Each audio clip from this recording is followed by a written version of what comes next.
I'm Bonnie Robinson, and this is Harry Robinson, and we're the owners of this Robinson family tree farm. Our 90-acre ranch is located about 7 miles west of Carlton in Yamhill.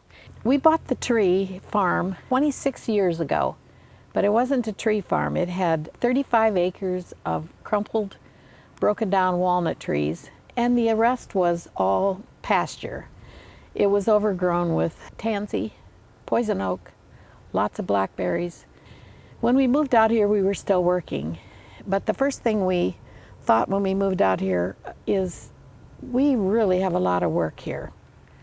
We were right.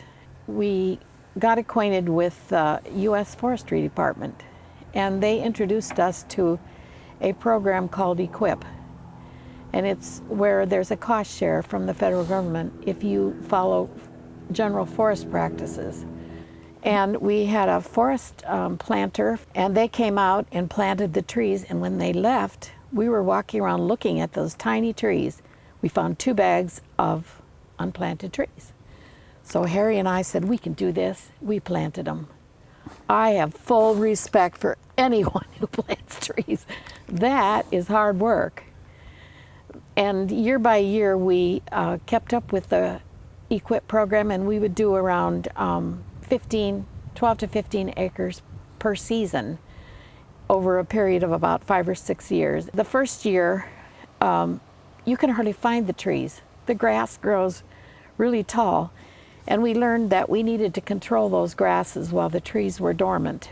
And so we bought a big sprayer from Demco.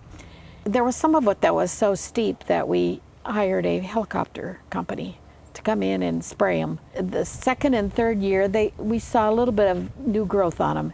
And the third year is when they really started to show above that grass. That was pretty exciting.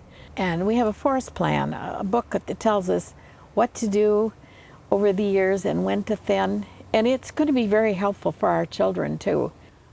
The Small Woodlands group, it's unbelievable how much you can learn by going to their once-a-month meetings. So we joined Washington County and Yamhill County to make sure we got our fair share.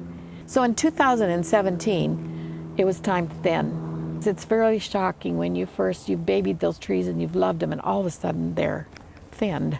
One of our goals right from the start was to maintain and have a sustainable, healthy forest that uses the best practices. Harry and I plan to be good stewards of this 90 acres.